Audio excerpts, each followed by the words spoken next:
We interrupt our program to bring you this important message.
Good evening, everybody. Welcome to a very special episode of Vikings Uncensored. We have a real treat for you guys tonight. We have the Mullaney brothers, Ryan and, of course, Mark. Mark, as you may know, played 12 years for the Minnesota Vikings as a defensive end, ranks 9th in team history in sacks, and was one of the guys that was the next generation of the defense that took over for the famed Purple People Eaters. And Ryan Mullaney is a coach of various levels, runs a youth academy that helps get players ready for college.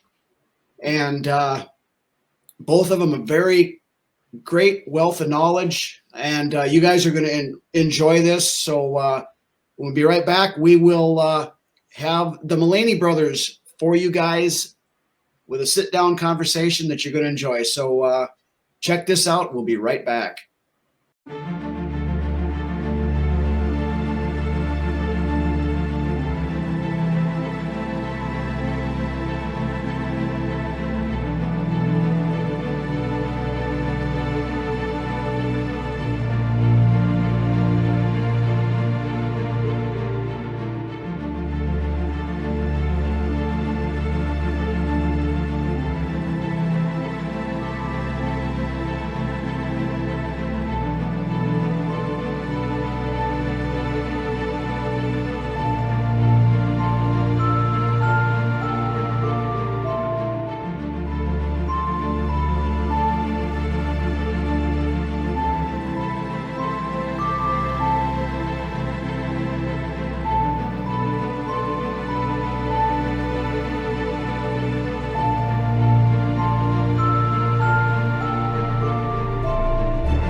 right, ladies and gentlemen, as promised, we have two very special guests with us this week. We have former Vikings defensive end Mark Mullaney and his brother, Coach Ryan Mullaney, both very involved in the football aspect from one side or the other. So, again, we'll just want to thank you guys for coming on with us, and we'll get rolling here, I guess. Of course, for those of you, the younger Vikings fans who may not remember Mark, defensive end for the Vikings, drafted 25th overall in 1975, played for the team for 12 seasons, and basically was part of the defensive group that came in the late 70s and early 80s after the Purple People Eaters, and kind of carried the mantle from there on out. Great time to be a Viking. Yeah. 97 games started. Correct me if I'm wrong on any of these, Mark, but this is what I pulled off. The 151 total games, 597 tackles, 45 and a half sacks, which is 9th all-time on the Vikings historical records, 13 forced fumbles, 8 fumble recoveries, and an interception. It was a fun place. For a touchdown. For a touchdown. And I believe that was off Joe Montana, was it not? Yeah, it was. Those stats, I don't think they started taking them until probably 1982. Yeah, I know the sack. Yeah, the sack numbers. So there was a couple of conflicting ones I saw. One said 41 and a half. One said 45 and a half. Depends on which place I was looking. But yeah, I never looked at the stats because it never meant anything to me. Plus, they're wrong anyway.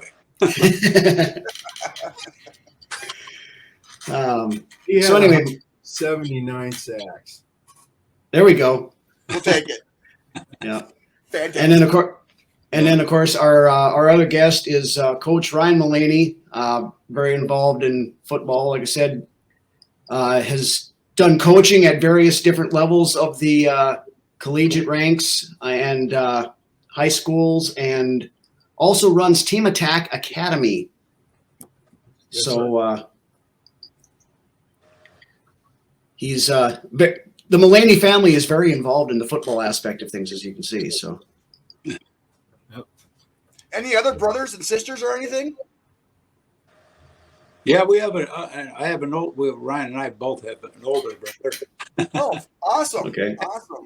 And he was a basketball player. He played at Colorado State and had opportunity to go on and play professionally, but chose not to. Okay. But he was, he was a lot taller than Ryan and I. He was, wow.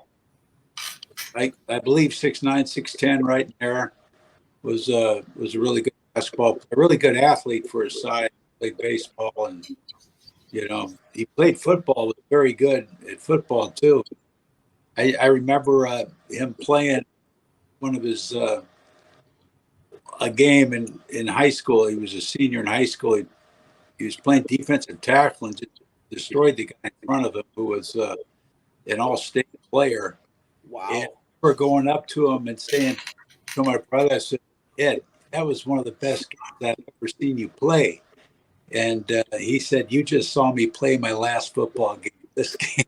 Wow. Yeah.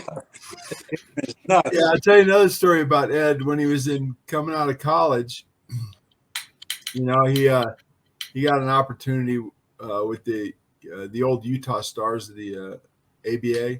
Okay. Anyway, he was actually offered a contract with the Dallas Cowboys, having never played college football. Wow. Yeah. Wow. Yeah. So fairly athletically gifted then. Yeah. Yeah, I forgot about that, Ryan. Yeah, like Too Tall Jones, I think, and some of those guys, they pulled out a little had to pull the trigger on them early and could do that back then. You can't do that today. Right. But, yeah. Another thing that's kind of on the downside, I actually got cut by the Vikings twice. Twice? Wow. Yeah. Mark got to witness both of those things. Yeah, that was fun. So- guessing that was towards the tail end of your career. Uh, No, that was about the middle of my career, wasn't it, Ryan? Oh, okay. yeah, Okay. Mark's 4 years ahead of me, so he was in year 5 when I was in year 1, and then they signed me back to come in, and then they cut me again. Then I went to the Bears. I got cut at the Bears, and then I went to the CFL in Winnipeg, and I played a couple of games, and I got a contract with the Chiefs, and I went down to Kansas City, and I got cut by Kansas City, and then I went to the LA Rams, and I actually didn't really get cut by the Bears. I actually quit the Bears, and they cut me. They waived me. But then I went down to the LA Rams, and I got a guaranteed contract in the USFL, so I walked away from the Rams. Can't blame you. But if you guys want to continue this podcast for me to teach kids how to get cut, I am the man for that job. Journeyman. Yes, sir. I never sniffed football past high school, so I never made it to the point where I could get cut. So you're still way ahead of me of the game. So Right. I made high school ball, but that was about it. But I do a lot better with the social interaction as far as like coaching goes and stuff like that, and I enjoy that kind of thing. So Where do you coach? nowhere in particular. When I was younger, I would coach some of the younger kids in school, like flag football and such. Yeah, it's interesting about when you started playing. I remember my dad wouldn't let me start playing football till my senior year in high school.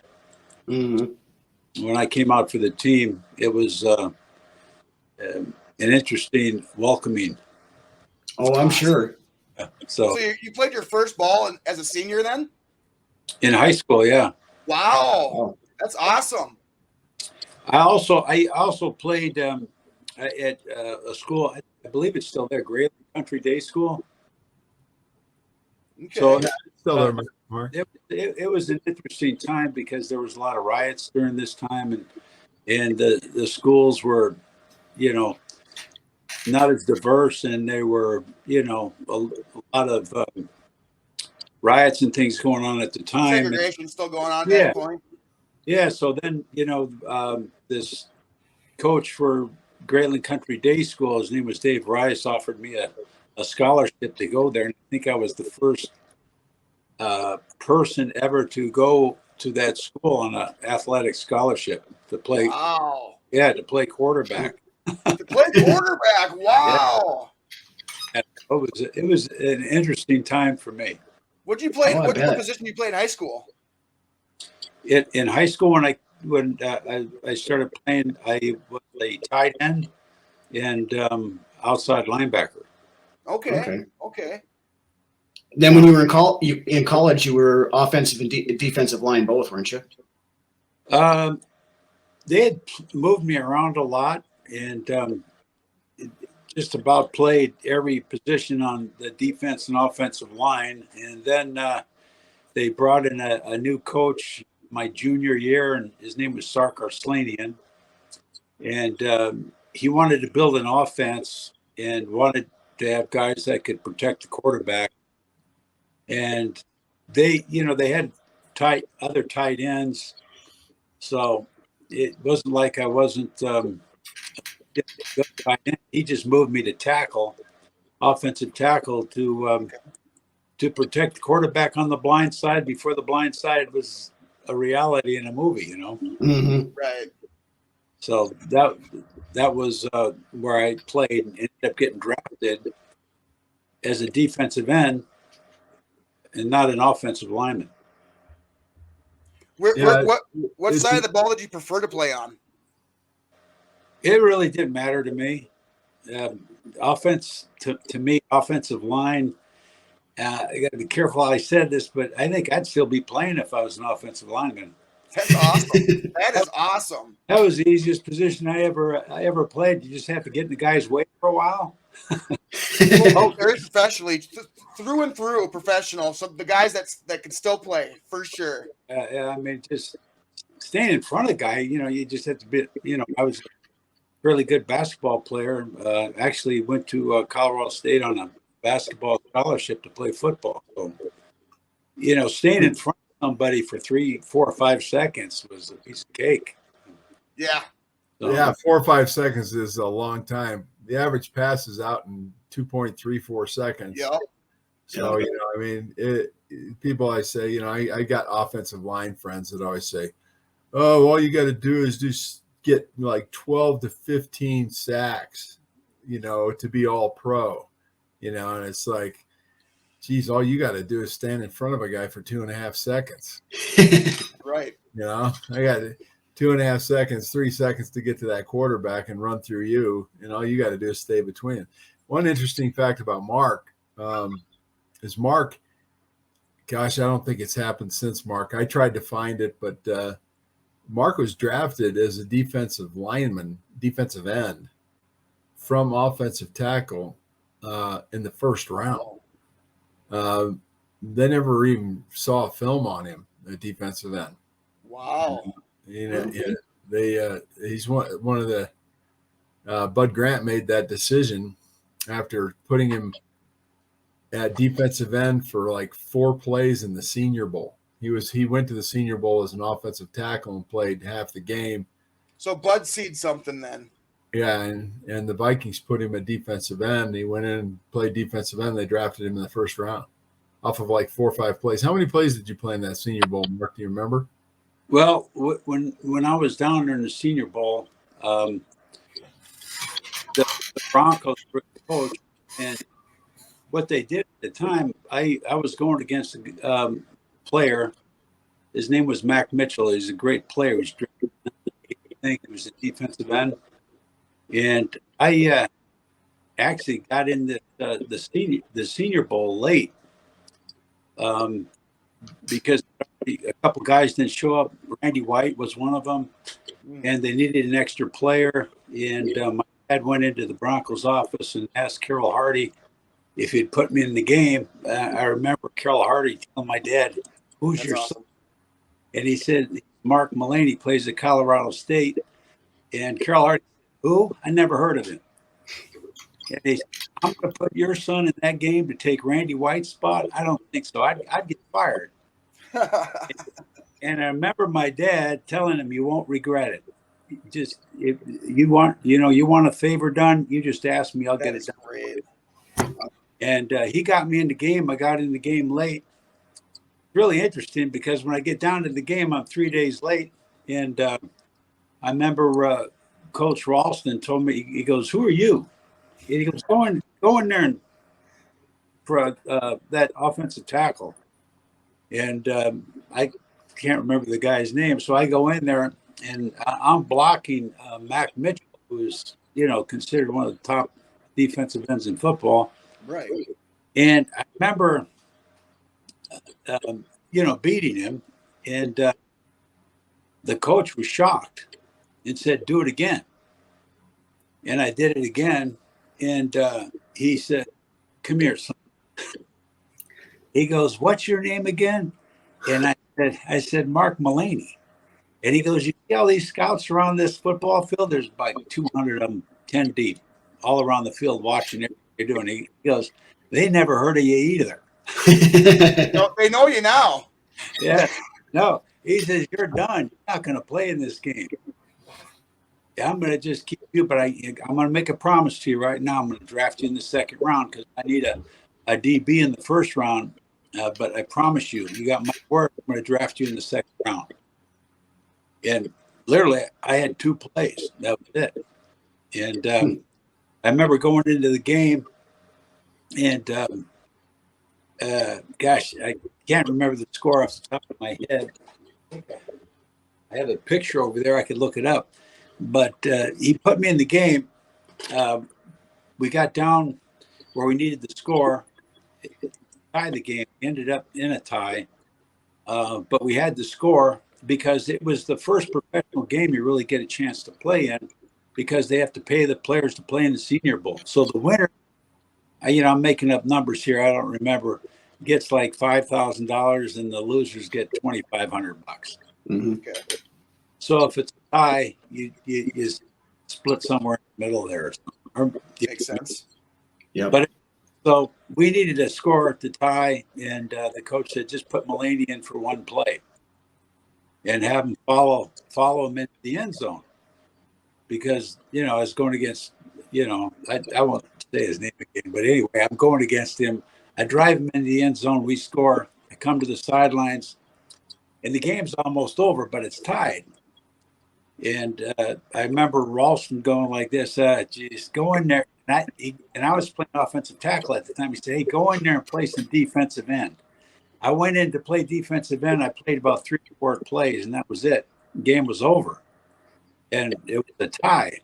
And I remember nobody even knew who I was.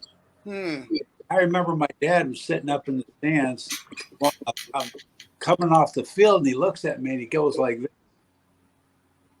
puts one finger up. And, it meant, you're going to go in the first round. And that was after that. I didn't even know what the first round was. I remember my brother Ed running me down on campus, or not on campus, but in the coffee shop there, and just telling me, "Hey, Mark, did you hear the news?" And I said, "What news?" He says, "You got drafted in the first round." And I'm thinking, geez, I got drafted to Vietnam. I mean, drafted? What?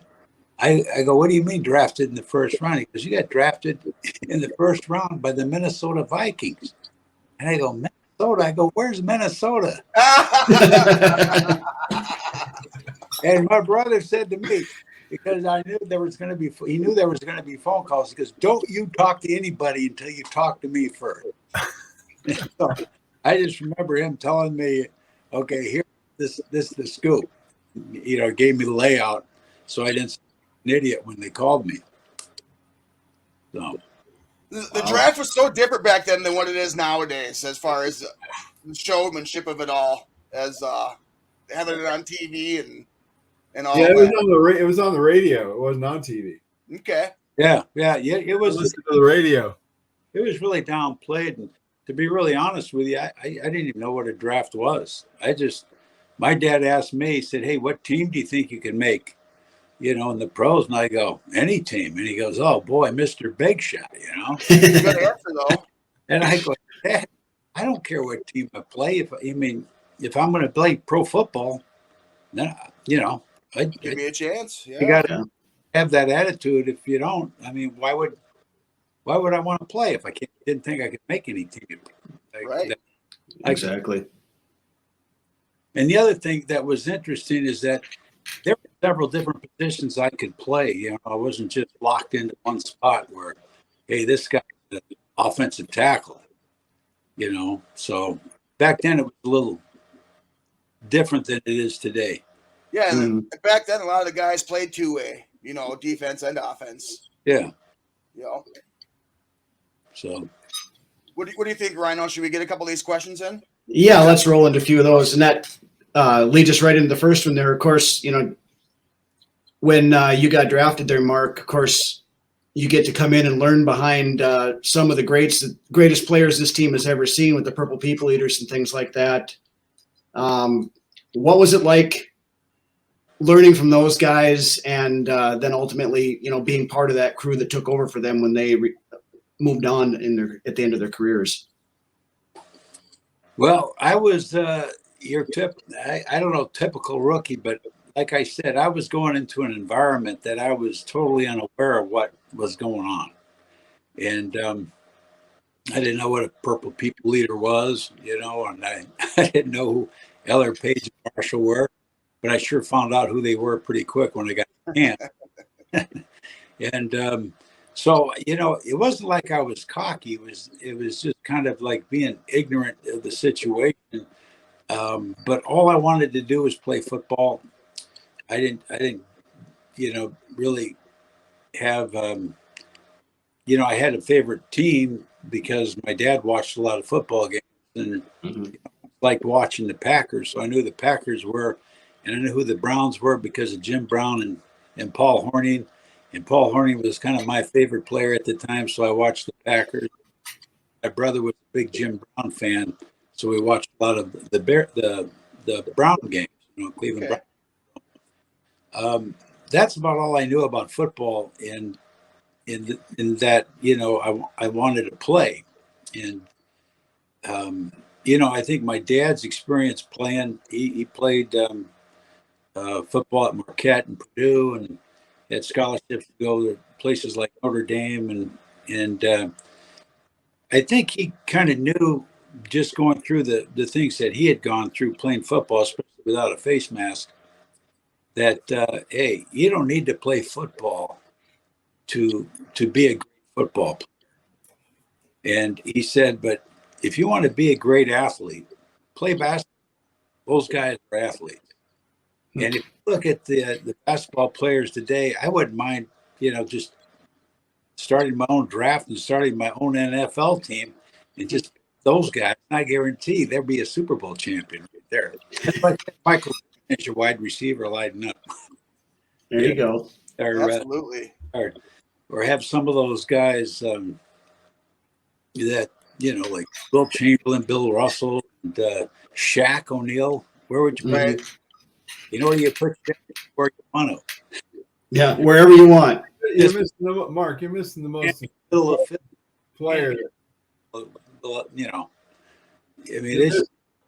most important player, Mark. Who's that? Nikola Jokic. Oh, yeah. There you go. Can you imagine that? Those guys playing football? Oof. I know that there's always been talk, that LeBron James could play tight end and things like that, and some of these other guys that have come and gone. But yeah, Antonio Gates was a good basketball player, and he played for the Chargers there for a long time. It was one of the best tight ends to ever play the game. So yeah, those guys are great athletes. I mean, they're just phenomenal. I mean, can you imagine trying to block Shaq O'Neal? No. Nope. 380 pounds, 7 feet 2 inches tall. Yeah, just put him at nose tackle. Yeah. Right, animal. Just stand there like this, and you're not getting past him. Yeah, all you have to do is be a single lineman. Everybody else be linebackers. Yeah. Just tell me. I got another one here for you, Mark. What's that? I got another question here for you. Sure. What game or specific plays stick in your memory as your favorite moments from your playing days? Well, one of my best games that I had. My brother Ryan was living in the LA area, and we were going to play the Raiders. And at the time, I think in the LA Coliseum, the Raiders. Yeah, it was the Coliseum. And and I was coming off an eye injury. I got thumbed in the right eye and had a blowout fracture of the orbit. And I was legally blind in my right eye. And so they actually told me I was done playing. Wow. That was a career injury, that I wasn't going to be able to play because I was legally blind in my right eye. Wow. And so I tried playing with goggles. I came back and play. I had to sign a waiver that, to play again. And I remember breaking my nose. The helmet would come down on my glasses and break my nose. Oh. And I remember seeing a motorcycle helmet when I was driving down the highway. And I remember going in and talking to the trainer, Dennis Ryan, and said, "Hey, Dennis, what if you put a piece of plexiglass in front of my..." Light bulb went off, huh? Yeah. And so the first one was in Oakland against the Raiders, but we're playing in LA Coliseum, and it was a clear visor, but you can see it. I got a picture of it. And then I got these massive headaches from the eye injury because my pupil would not dilate. And sunlight would just, the light would really make it hard on me, and I'd have these massive headaches. And I just remember going to the doctor, telling him I got these massive headaches above my eye. It's just killing me. And he told me, "Hey, that mask you're wearing, just tint it." Oh. And that was it. I told Dennis Ryan, "Say, Dennis, can you get a tinted piece of plexiglass?" He goes, "Yeah." he cut it out, put it in, headaches went away. But then everybody noticed it, and then I became Darth Vader. Then, Yep, I was gonna say that kind of sticks out. yeah, and everybody revolutionized the safety aspect. Pardon me? Really revolutionized the safety aspect as far as guarding the eyes from getting injured. Yeah, and I think then when everybody saw it, then everybody wanted it, and then the league made a rule on it because quarterbacks. I think it was McMahon that kind of changed the ruling because he had a similar injury like I did. Yep. And he tried to wear that tinted mask, but the DBs and everybody would complain they couldn't read his eyes, and he had an advantage, and so they made him go to the clear one only. And I don't know, Mark. I think Jim McMahon wore that visor so nobody could see his eyes because he didn't want to let him know what he was doing the night before. There might be some truth to that too. Yeah, yeah, Mark. I remember Mark and Dennis Ryan invented the visor. And if you go to the Wikipedia page, they get credited for it. Right. And I remember when Mark first wore that thing, there was a guy who was an offensive lineman for the St. Louis Cardinals that was an announcer. And God, what was his name? I actually played against him in a preseason game. Yeah, Fred Dobler was right next to him, and his name was what? Gosh, I can't remember. I can't believe I forgot his name. From the Cardinals? He played offensive tackle for the Cardinals. He was with kind of a dirty player. Was it Deerdorf? Deerdorf. Right. Yeah, it was there Deerdorf. You go. Okay. So Deerdorf is calling the games, and he goes, "Somebody forgot to tell Mark Mullaney that the Metrodome, or whatever the stadium was called at the time, the Metrodome is an indoor stadium. He's got his sunglasses on." And he started laughing. He did it every week. So yeah. That was a good Deerdorf impression too, by the way. Yeah. So I called CBS in New York, and I said, I want to talk to Dan Deerdorf. Well, the woman says he's not going to speak to you. I said, this is Ryan Mullaney. I'm Mark Mullaney's brother, and he wouldn't talk to me. So I said, let me talk to Brent Musburger. And Musburger answered, and I said, hey, why don't you, I got a little bit personal in my description of Dan Deerdorf and his stupidity. And I said, listen, why don't you tell Deerdorf that he's a journalist now, okay? He should find things out before he opens his mouth, right? Good point. Yeah. And I said, he's talking about my brother, and he's criticizing my brother, but my brother's blind in one eye. And he got blinded by a thumb to the eye, and he's protecting his eye. And, if he has a clear shield, it gives him vertigo and he gets sick. And I said, there's a lot of story behind that besides, Mr. Lunch Pail, just talking, Well, he actually apologized. The next game, he actually apologized on the air. Good. For saying what he was saying about Mark. Yeah, because, the tinted really worked outside, but it worked indoors because of the lights. So it was, it advantaged both sides, but it was interesting because a lot of people thought that it was an advantage because they couldn't read your eyes. Yeah. Yeah, I do dirty tricks on the kids I coach. I'll be walking around. All of our kids have visors, all of them, and they buy them on their own. They don't, they want to wear a visor.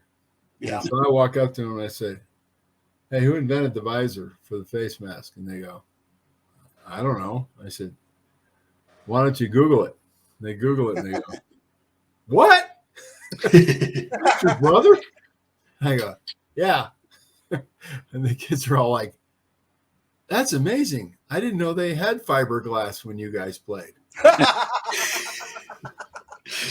Hey, I'll tell you something else is I never thought anybody would want to wear one because, I'd get down in my stance and it started sweating, and it would like blur my mask. Mhm. And plus, if it was cold, it would kind of steam up and Yeah. like Yeah. that.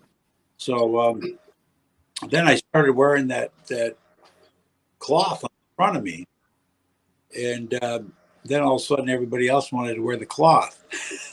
So it was just interesting to me to Well, and from a fan's standpoint, as a kid growing up, when you were playing and watching the Vikings every week, that face shield you had was the most badass looking thing out on the Exactly. field. That was Yeah.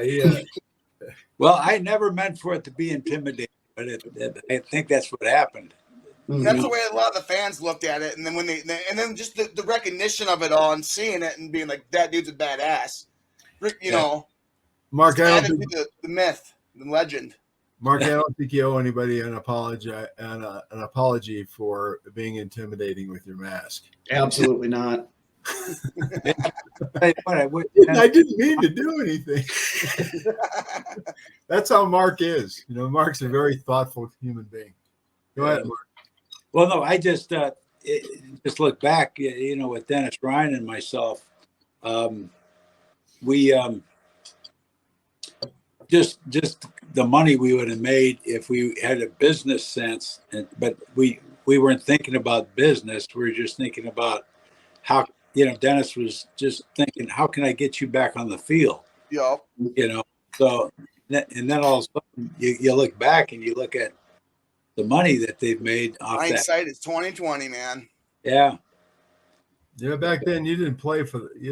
I mean, look, I got a contract out of college with IBM with an offer for a $60,000 salary with about $20,000 in bonuses, and I chose to go to the Vikings instead of that job. Mm-hmm. Told myself I can get a job anytime, and my contract was a whopping $18,000 a year, $18,000. Right. I wanted to play in the NFL. I think guys' careers would last longer, honestly, if they really just wanted to play, more than they wanted the money. Yeah. It's almost impossible. I guess if I grew up this time, and somebody was paying me $7 million to $20 million to play this game in a single year, I'd have probably said, geez, I'll play 1 year. I'm good. Yeah. Oh, boy, that brings back memories. I remember when I got drafted, my brother rented me down on campus, like I said, to tell me I got drafted in the first round. I didn't know if that was good or bad. And I hired my dad. I didn't really hire him. I asked him to do my contract, negotiate the contract with Mike. So your dad basically played your agent then. He was my agent my whole career. My dad hired himself before Mark asked. Yeah, I really didn't have a choice, but anyway. That's awesome though. That you can tell that your family's tight knit. I love it. Yeah, Tight knit family. Yeah, but no, I wouldn't have had anybody else do it. It was great. He ended up doing a lot of different players, really good players, later on after he negotiated my contract. But actually, the second contract that I signed, I was the highest paid defensive lineman in football. Oh, awesome! Back then, they didn't divulge a lot of the salary, but I had signed a confidentiality agreement with Mike Lynn, and wow. And I remember it was not a multi-million-dollar contract, but $1 million contract, which was totally, brand new back then. Right. And great for you, man. So I got to tell a story about Dad and Mike Lynn, because their relationship was hilarious. If you've ever watched it, I wish I had, because they were together a lot. Well, you guys know who Mike, first of all. What? Do you guys know who Mike Lane is? Yep. He was the president and general manager of the Vikings. Okay. So, yeah, he was running the show, like I said, when I first started really closely following the team. So Mike, I was playing at UNLV, and Mike comes out to sign me with the Vikings, and we're at the Landmark hotel in Las Vegas, and we're smoking cigars, and kind of a tradition for our family as well. We all smoking cigars while I sign my contract, right? And I'm signing it, and my dad's sitting back with his cigar, and Mike's sitting with his legs crossed in front of him, and he's got on a silk suit. Back then, silk suits were the bomb, right? And my dad goes, where's Ryan's signing bonus? Because he was supposed to give me a $5,000 signing bonus. And Mike says, we decided not to give Ryan a bonus. So I didn't bring $5,000 bonus for Ryan. My dad's got an ash on his cigar about that thick, And my dad goes, and pops the ash right onto his lapel. And he says, give him a $5,000 check right now, or I'm throwing you out of this window. We were on like the 23rd floor of Landmark Hotel.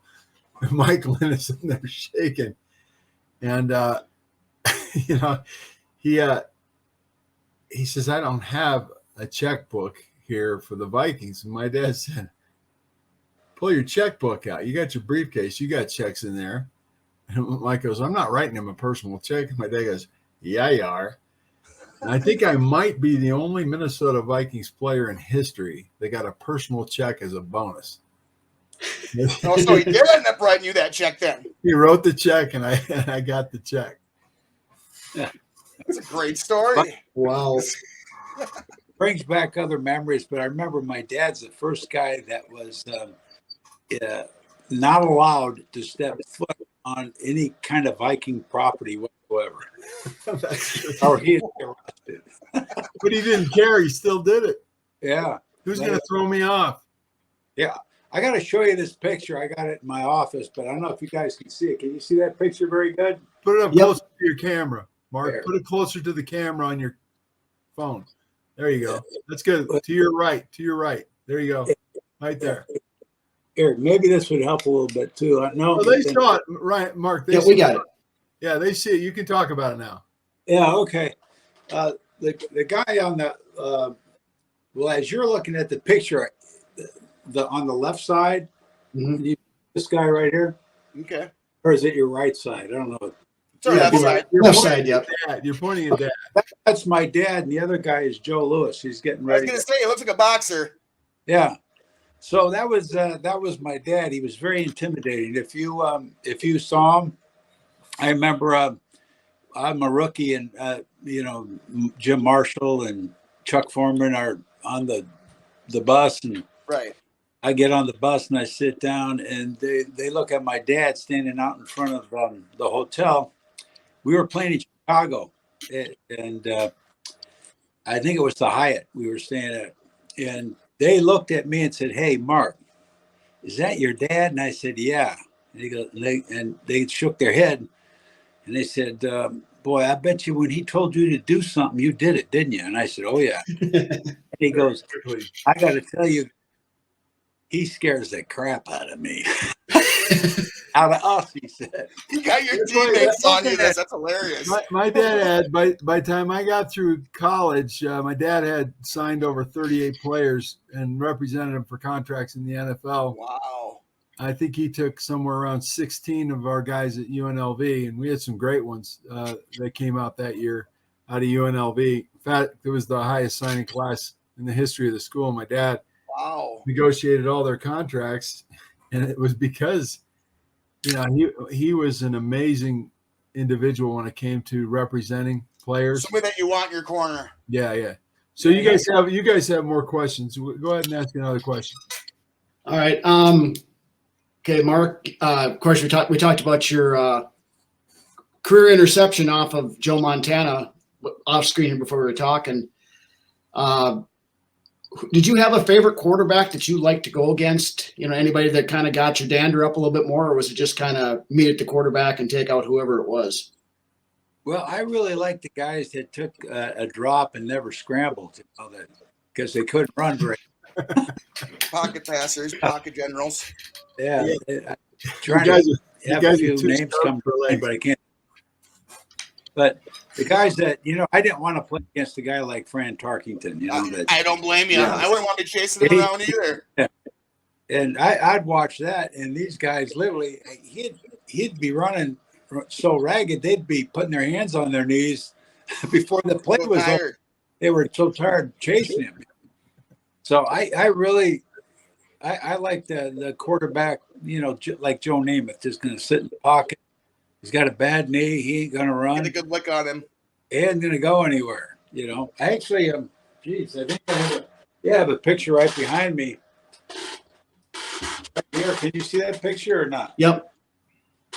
That's Joe Namath right there before I sacked him on that play. He fumbled. Awesome. Nice. First time in a Ram uniform. I think I Fantastic. have the other picture, don't you? The actual What's the one of Joe Namath. I'm sacking Joe Namath in the Coliseum when he was at the Rams. the first picture that comes up if you Google Mark Mullaney. If you just search for Mark Mullaney, that picture of Mark hitting Joe Namath is the one that comes up first. It's real easy to see. We'll make sure we grab. We'll make sure we grab that and throw it in on the show here too, so everybody else can see it. But Yeah, so that was a sack where I kind of held up on hitting him because I hit him. I didn't hit him that hard, but he didn't see me coming, and the ball flew in the air, and he went down. But it was it just was back then, they didn't protect the quarterback, but they do Right. today. Gladiators, man. For sure. Yeah. But I kind of eased up because it was Namath. Well, he was old. He was old, and Because he's old. he was, I got one more here for you, Mark. Of course, we lost the legendary Bud Grant recently. What do you remember most about Bud, and what was it like playing for him? Well, he was the best coach, of course, I ever played for. But I remember the talk we had. He drafted me in the first round. Calls me in his office, and I think my conversation lasted about 10 minutes. And then after my 13-year career, that's about the amount of time I ever talked to him. Because he spoke to you through his eyes. He didn't have to say much. He just needed to look at you, exactly what he was thinking or what he said. But I just remember him telling me, he goes, "Hey, look, here's what I expect you to do when you come in here." He goes, to prepare yourself for it. He goes, "I want you to be, you got to prepare yourself to be fast enough to run down the fastest running back in the NFL. You have to be strong enough to take on a 300-pound offensive lineman. And you got to have the endurance of a cornerback. You're going to have to go sideline to sideline and down the field. And and you're about to play the most demanding position in football, defensive line." He goes, "We go to the Super Bowl every year because of our defensive line. I got the best defensive line in football." And, kind of put the fear of God in me right away. And I couldn't get out of my office. I think the conversation lasted about 5 minutes, but it stuck into me. And that's how I trained. I trained I trained for speed, strength, and endurance. I had to have all three if I was going to play the game and make it at that position, because of the way Bud Grant described it to me. It's because this is the most demanding position to play in a football field. There's no other position on the field that is more demanding than the one you're about to play. Come in ready to play, or I'll cut you. I'll get rid of you. Now get out of my office." The conversation was over. It didn't last 10 minutes. You know what's really interesting? Jim Marshall just called me. So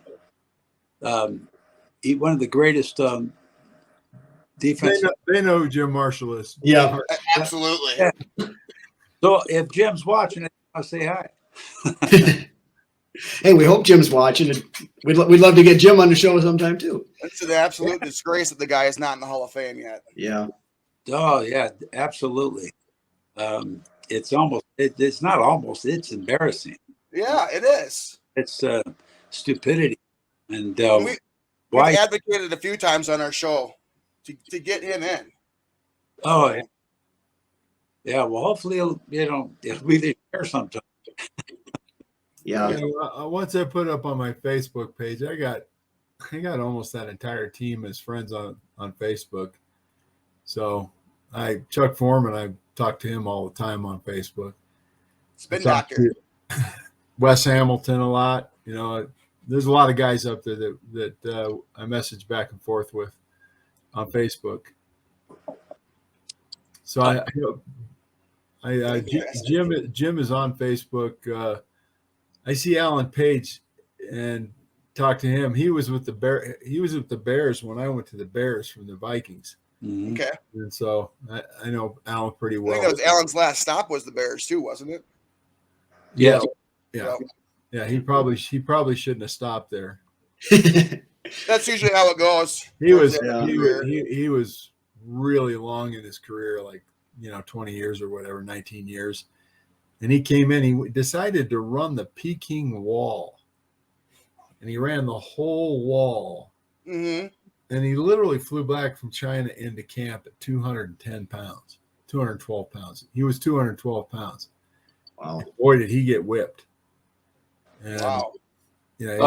He was a lot different than when he was with, in his glory days. He was a massive human being. Yeah, I'll tell you, Alan Page. I remember the first time I came in to give Jim Marshall a break back in, it might have been my rookie year. I don't remember, but okay. I'm going into the game and I'm playing next to Alan Page. And, he was so quick off the ball that the ref would call him off sides and throw a flag.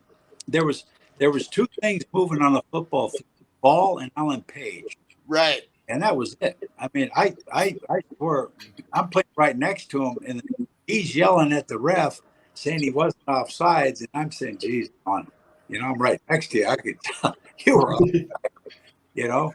And so then we go in and watch the game in slow motion from a sideline view, and he wasn't off sides. Moving right with the ball. There was only two things moving: the ball and Page, and everybody else was frozen. That's how fast and quick he was. Yeah, that's crazy. And it had to be frustrating for him too, because he knew, and nobody else could tell it was that quick. That tells you how explosive his first step was then. Oh man, he was in the backfield before the center had the ball to the quarterback. How quick he get off the ball, and it's no wonder he was the most valuable player in football. And that's what a purple people eater is. Yeah. Yeah, he was the original. Him, Page, Marshall, and Larson. Mm-hmm. Yeah, Larson's the one that's not talked about as much. It seems like. Yeah, he was kind of the guy that played the draw while the other guys rushed the passer. Yep. There you go. Yeah. Screen guy. Yep. Yeah. Larson wants for the screen. What do you think, Ryan? I'll get a couple for Ryan here, and then we'll wrap her up here in a little bit. Yeah, let's. Of course, we're talking about you've got your Players Academy there, Ryan, where you do your working with the young kids and stuff. Why don't you tell us a little bit about that and what you got going on there? Well, it's called Team Attack Academy. I have a friend that has Air Attack Academy up in South Dakota. And so that's where the name came from. I kind of joined him. His name's Kelly Meeker he's a Minnesota Vikings fan, by the way. And he lives right on the border there in what is it, Sioux Falls, right on the border. Oh, so I'm only about an hour away from Sioux Falls from where I'm at. So yeah. So Kelly played football. And so I kind of started my academy in Colorado that he started up in South Dakota. Oh, cool. At the same time. The company was originally called TMB Athletes, but I had a chance to team up with Kelly up in South Dakota, and TMB Athletes stood for the Mullaney brothers. So it was originally the Mullaney brothers athletes. It still is, the corporate name is TMB Athletes. Okay. Team Attack Academy is kind of a deal, but we've had, in the 15 years or 16 years, this is year 16. I don't know. We've had, hundreds of players go to college. Well, over 1,000 go to college on college scholarship. We've had a few of them go to the NFL. In fact, I just had lunch with Adam Troutman a couple of days ago. He got traded from the New Orleans Saints to the Broncos as a tight end. Okay. Yeah. Adam went to a school. Adam went to a school with 18 kids on his football team in Northern Michigan. Wow. And his father flew me up to Northern Michigan, and I started like a Team Attack Academy Michigan up there. And Adam was there, and I started training him. And he was about 6'4", maybe 150 pounds when I met him. And he graduated from high school at 225, 230 pounds, went to Dayton. And I woke up. But we've got a lot of stories. I coached Calais Campbell in high school. Wow. We've had. I could give you a bunch of names. I don't want to drop too many of them here. Got a kid right now that's he's trying to decide between a contract with the Chicago Bears and the Edmonton. I don't know what it is. Yeah. So he's just coming out of college. He played in Nebraska. I've had a bunch of guys, play at the Division I level. I've worked with some guys where they weren't full-time members. When I used to go down to Texas, I used to work a little bit with CD Lamb. And so it's our program is a college developmental program. And, it's specifically for guys that want to make it to college. And the only thing that is required to come in is a strong desire, to play in college. And that's how we determine. I really don't care because I'll give you an example. I've got a kid right now in the program, Chaz Barnett. He was 198 pounds on December 1st. He's 255 pounds. He's one of the top defensive linemen in the state of Colorado. Got another kid named Spencer Rathbun that was 218 last December, and he's 270 now. And these guys are all we move guys fast. We move them real fast, and we get them real big, real fast, and get them ready for college football. And they're all in college camps today, by the way. But that's the whole deal. It's just college development. Get them into college. We've had over 1,000 of them go to college on scholarship. Wow. Awesome. Hey, sorry about that little interruption there. No, it's all good. It started to ring and it dropped. No worries, you're back, so we're good. Mark hangs up every time I start talking on the phone with him. I think we've got one more question for the both of you guys here. What are your thoughts on the current Vikings team? Thoughts on KOC, Kevin O'Connell, if you've met him? And what do you think about Flores and how he can help the defense? Well, do you want to go first, Ryan? Or yeah, the Vikings kind of remind me of some of my friends that always liked my girlfriend, because they all had girlfriends, but they couldn't have mine. And the Vikings really have screwed up every opportunity they've had. They've had great teams, You're right. They get rid of Case Keenum, right? Yep. After he's killing it for them, and they bring another guy in who's more impressive as a quarterback than the guy who took you to the NFC Championship game. They keep making these. They keep making these. They get so close, and they keep making these seemingly small mistakes, and they just blow up in their face. And they just sent Dalvin Cook. What did he do wrong? He's going to go play for somebody. I guarantee you, just because he left the Vikings, he's going to play like an all-pro player. Have you been excited by a running back more than Dalvin Cook in the last 5 years? Not since Adrian Peterson was in his prime, probably. Right. you know, and I was shocked when they got rid of Dalvin Cook. So, you know, the one thing about that, here's the thing about football organizations. You know, all they want the players to do is not make dumb mistakes. That's all they want. They'll say, don't make dumb mistakes. Know your job, do your job, handle your responsibility, and we'll win the game. And in the front office, they don't hold themselves accountable to the same thing. Not at most teams. Half of them don't know half of what they should know about football. But you know, they're the daughter of, they're the son of, you know, some guy who's got an executive job, and they bring him in, and he's vice president of pencil labeling, and you know, it's so sophomoric, and it kills the team. You know, we got a guy coaching out here, Sean Payton.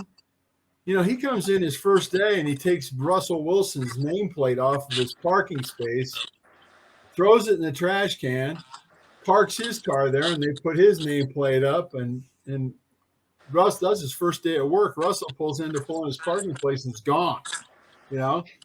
And, you know, of course they had a conversation, but, you know, you were very glamorous last year, and you were one of the most glamorous losers in the history of the NFL. You know, and he said, "Get down to 195, or I'm going to cut you." You know, you're not going to eat like that. You're not going to travel the world. And this guy, Sean Payton, is a winner. I mean, this guy is doing things, and of course, we live in woke Denver, right? It's like, do you think he's hurt? These guys are going to play for him? He's so mean, you know, and all he is just a football coach, you know, and that's what the Vikings need. The Vikings need to understand you're a football team. You win every play, you play every play, and you get your players to play every play. And when they start getting all, you know, rosy, flowery in their lives, you know, you get rid of them or you threaten them. And you say, play the game to win the game, or get out of here. Okay. And they've had so many teams who have let down that should have been to the Super Bowl. Don't you think? Yeah. Oh, absolutely. They just keep falling short. Snake bitten. I don't think they're snake bit. I think they're Viking bit. I don't think the organization has the ability to actually understand what it takes to be a Tampa Bay Buccaneers or a New England Patriots, or, you know, they don't understand how to get across the finish line, and they stop and, you know, they stop. That's it for me. That's my rant of the day, fellas. Hey, we love that sort of stuff. That's why we call ourselves Vikings Uncensored, because we say stuff like we believe it, and if people don't like it, that's their problem, not ours. So, you know, I honestly, if I was standing in front of the players right now, they'd look at me, who are you? I'd say, I'm a guy who likes to win, and I'm a guy who's going to fight to win, or you're going to drag me out of the parking lot. That guy, my brother that's in the other screen there, that's a winner right there. Okay, that's a Super Bowl guy. Okay, well, how'd you get to the Super Bowl? He wasn't like you.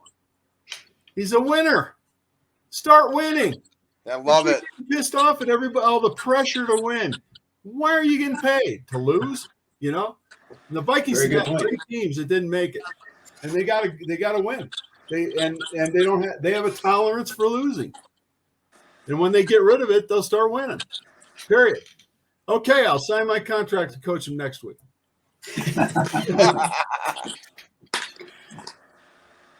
All right, Mark, what do you think? What was give me the question again? I'm sorry. What are your thoughts on the current Vikings team? What are your thoughts on Kevin O'Connell, if you've met him? And what do you think about Flores and how he can help the defense? Wow, that's you know, to be really honest with you, I don't think I'm my opinion would matter much, because I mean, I follow the Vikings, but I just don't watch them that closely. Does that kind of make sense? Mm-hmm. I mean, I don't let my day that, you know, the Vikings are playing gear around the Vikings. You know, I've got 8 grandsons, and they want to go out and play the game. They don't want to sit there and watch it. You know what I mean? Absolutely. Yeah. And so I have more fun. I got a bunch of pictures here in my office of just all the teams I've coached and got to be a part of. And I've been asked to be head coach, and I never took a head coaching job. I just said, hey, look, I just want to come here and help the kids be better. And I'm not trying to build a better football player. I'm trying to build a better person, because I think football is more than a game of, more than a football game. It's a game of life, and it'll teach you a lot, because, in this world, you're going to get knocked down. That's right. Okay. I'm looking at the guy that can get up. I don't care what you're doing, what sport you're in, what business you're in. You're going to get knocked down. You're going to get beat up. You're going to have tough days where you can't get out of bed. And, it's the guy that shows up. It's the guy that perseveres, the guy that, is going to be on time, and he's going to be there every day. And that's not always the greatest athlete. It's not your best athlete every time. But you know what he's your best player. He's your best leader. And that's the guys you look for, because sometimes the really great athletes are way too about themselves, and they never become what they should have become, because they were so caught up in themselves and they weren't ready to be coached. True. And take a humbling position. And, most of the players I played with, I think would all agree with me. You're as good as the guy next to you, and you got to count on him, that if he doesn't do his job, not only is he going to get his butt kicked, but so am I. So we had each other's back, and, it's like iron sharpens iron, and men sharpen men, and players that understand that I got to help my team be better and the guy next to me be better. Because if he doesn't do his job, I'm going to get beat. And that's kind of the philosophy that I don't think anybody taught it to me. I think I learned it. I had to go through it. And once you go through it, life's the same way. You get knocked down a few times, you just learned how to do it right. Or you're on the beginning of learning how to do it right. Because you might get knocked down a few more times before you get there. But I'm always looking for the guy that can get back up and get back in the game. He's not going to quit on you. And just because he gets beat or comes up with a excuse. I remember playing for Buddy Ryan, and we're playing, in the old stadium, and not the Metrodome, but it was, the Twins baseball field. And they laid down sod, about mid-season, and that sod was just laying on, dirt.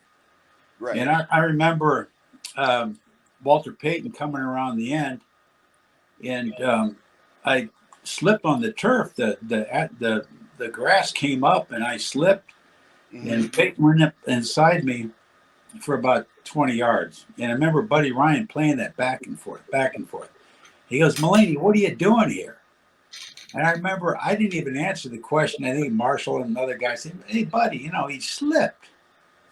The field was horrible and blah, blah, blah. And he goes, hey, look, I don't see Walter Payton slipping. And he said to me, he goes, you know what? Losers slip. And he told me, if you slip again, Mullaney, I'll cut you. Wow. It was that. So that was the world I grew up in or played in. These guys were serious. And, I remember the first time I came in the huddle, and Wally Hilgenberg is there, and I'm playing right next to him. And he goes, hey, Rook, you ready to play? Because if you ain't, get the hell out of my huddle. I mean, if you're a rookie, you were basically a turd. It was nobody had any respect. You had to earn it.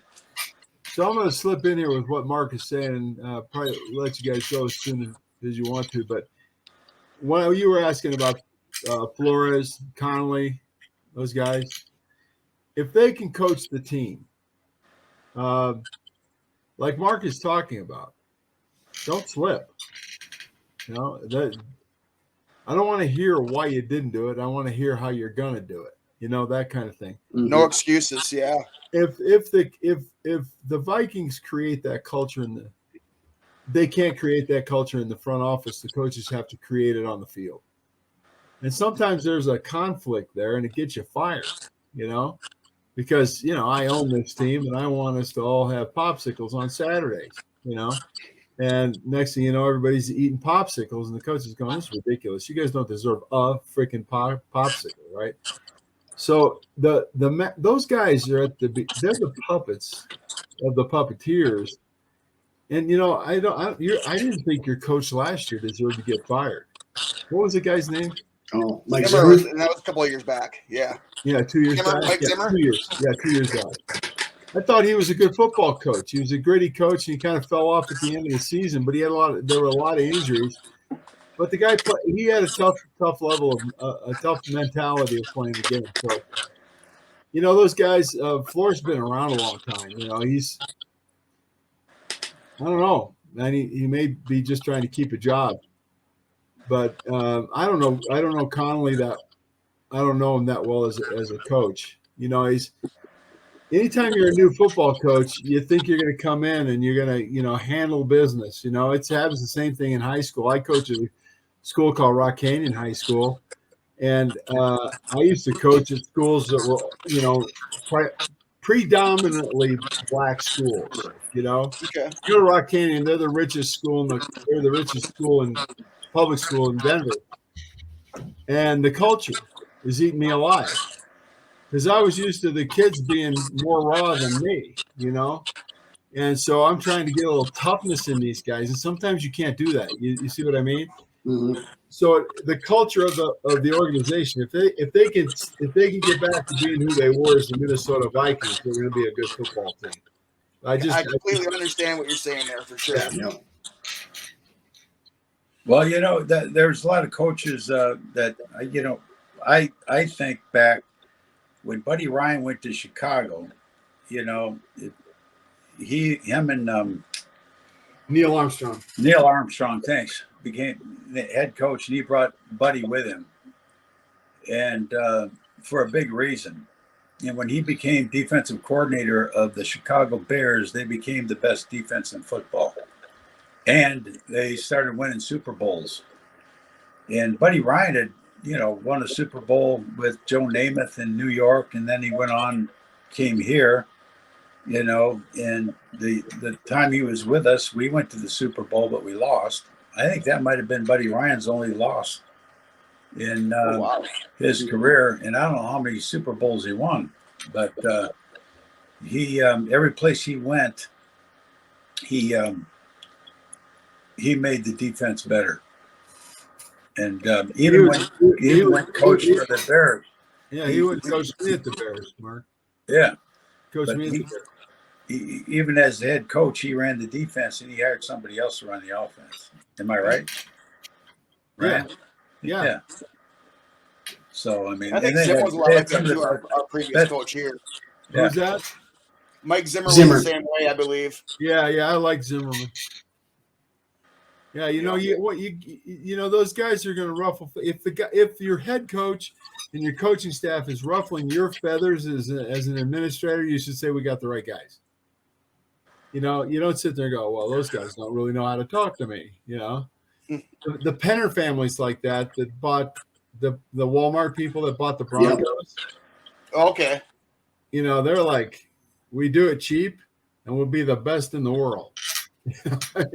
Just like Walmart. I mean, they're tough. They're tough, man. They went out and got Sean Payton when nobody would hire him because he doesn't understand the players of today. Who spends time understanding players today? He understands how to play the game and win it. So we'll see how those guys do.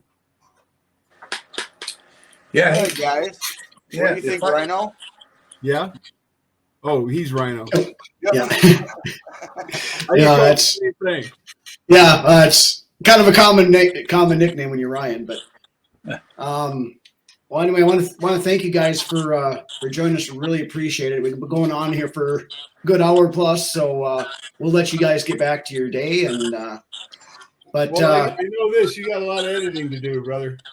hey, we'll just let her roll because this has all been gold. It's been a real honor talking to you guys. Great stories. Absolutely.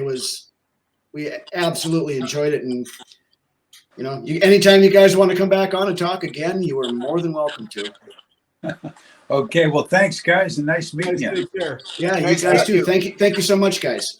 All right, God bless. Yeah, Bye-bye. You too. All right, that's about all we've got for this week. Again, want to thank everybody for joining us.